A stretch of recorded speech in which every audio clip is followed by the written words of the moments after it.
પાછો 2 દિન ઉજાગરો હતો. મને કે કોપી લઈએ, હું નહીં જાઉં, તમારે એ તો મેં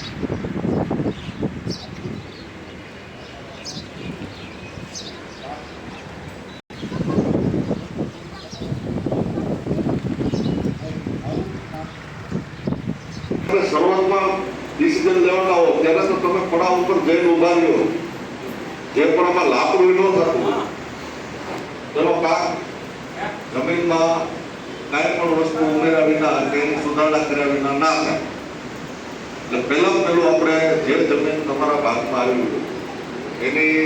ફળદ્રુપતા આપણી રીતે આયોગ ઓબ્ઝર્વેશન તરીકે કરી કે આમાં મારે હું કરવું